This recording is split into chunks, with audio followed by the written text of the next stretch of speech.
नमस्कार। भारतीय टुडे 21 से मैं एक बार फिर आपके साथ हूँ और सुरेंद्र गौड़ जी के साथ हूँ, जिनकी हम बार बार समय समय पर न्यूज बनाते रहे हैं।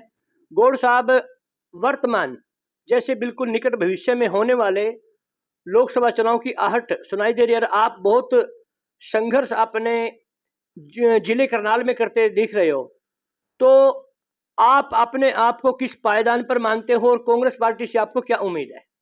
देखिए भाई, निष्ठा से, ईमानदारी से, सच्चाई से कांग्रेस पार्टी की सेवा में लगे हैं। कांग्रेस पार्टी के राहुल जी की नीतियों का प्रचार हम जो है एक छोर से लेकर के, इसराना के एक छोर से लेकर के नीलोखेड़ी के दूसरे छोर तक, पूरा असम तक जो है हम अपना उसमें लगे हैं। और मुझे पूरी आशा है कि कांग्रेस पार्टी जो है हमारे में आस्था जताएगी और हम चुनाव लड़ेंगे। 2014 का 2024 का लोकसभा का चुनाव कांग्रेस पार्टी का चुनाव लड़ेंगे। यदि मतलब मुझे पूरी विश्वास है कि कांग्रेस पार्टी जो है। और एक और बात मैं साथ में ऐड करना चाहता हूं कि जितने वोटों से, जितना मैं पूरे अपने जोर से ये बात कहना चाह रहा हूं कि जितनी वोटों से कांग्रेस पार्टी इस पिछले चुनाव में, लोकसभा के चुनाव में 6,54,000 से भी ज्यादा वोटों से हारी थी, उतनी उससे भी ज्यादा 7 लाख वोटों से भारतीय जनता पार्टी को हरा करके हम कांग्रेस पार्टी की झोली में, राहुल गांधी की झोली में ये सीट डाल देंगे।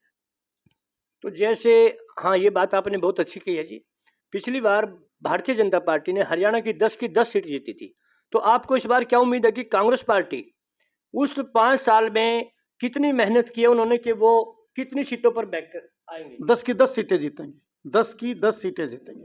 विशेष तौर पे करनाल का देखो, हरियाणा में करनाल की सीट पूरे भारत में सबसे ज़्यादा सीटों से, वोटों से हारी हुई कांग्रेस पार्टी की सीट है। और इसको पूरे मान सम्मान और स्वाभिमान के साथ हम माननीय राहुल गांधी जी की झोली में, माननीय खड़गे जी की झोली में, कांग्रेस पार्टी की झोली में 12 बजे तक जो है ना, 7 लाख वोटों से जीत करके तब इसको मान सम्मान को कांग्रेस पार्टी को वापस करेंगे। अच्छा, ये बताएंगे गौड़ साहब, जैसे कि आप कहते हैं भाई करनाल की सीट ब्राह्मणों की थी, लेकिन इसके बीच बीच में कई लोग भी यहाँ पर अपना वर्चस्व जमा चुके हैं, तो इसको हम कैसे मानने कि ये ब्राह्मणों की सीट है?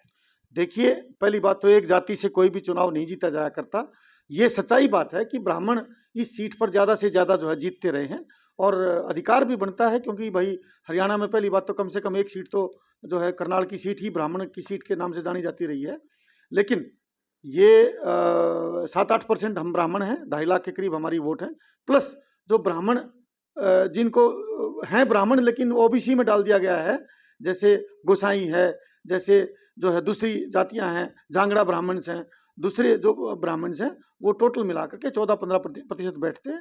इसलिए मुझे लगता है यहाँ पर किसी नए ब्राह्मण को जो है यदि कांग्रेस पार्टी अपना विश्वास जताएगी तो 100% ये चुनाव जो है इस बार जीतने जा रही है। भाई दीपेंद्र हुड्डा जी के आशीर्वाद से, चौधरी भूपेंद्र हुड्डा जी के आशीर्वाद से हम ये चुनाव जीतेंगे। और मैं एक और बात कहना चाहता हूँ कि लोग कहते हैं भाई यहाँ से किसको टिकट मिलेगी, वहां से किसको टिकट मिलेगी। चौधरी दीपेंद्र हुड्डा हरियाणा में 10 की 10 सीटों पर चुनाव लड़ेंगे और चुनाव निशान हाथ का होगा, चाहे वो नाम किसी का हो, लेकिन चुनाव दीपेंद्र हुड्डा जी लड़ेंगे। और मुझे पूरा विश्वास है जिस तरीके से वो 16 से 18 घंटे मेहनत कर रहे हैं, तो चौधरी दीपेंद्र हुड्डा जी जो है 10 की 10 सीटें हरियाणा में जीत करके माननीय भूपेंद्र हुड्डा जी की झोली में, तो जो है अपना भाई राहुल गांधी जी के झोली में, कांग्रेस पार्टी की झोली में ये सीट 10 की 10 डालेंगे इस बार। देखिए, सुरेंद्र गौड़ जी ने जिस तरह से अपनी बात रखी आपने सुना, तो इन्होंने कहा कि कांग्रेस पार्टी 10 की 10 सीटें जीतेगी। साथ ही इन्होंने यह भी अपने आप को आश्वस्त करते हुए दिखाया लोगों को कि इस बार कांग्रेस पार्टी मेरे ऊपर विश्वास करेगी। और इन्होंने कहा अगर मुझे टिकट दी जाती है तो मैं 7 लाख से ज़्यादा वोटों से जीतकर इस जो हार हुई थी उसका कांग्रेस पार्टी बदला लेने का काम करेगी। तो हम इसी तरह से गौड़ साहब से फिर बात करेंगे। तब तक के लिए जय हिंद, जय भारत।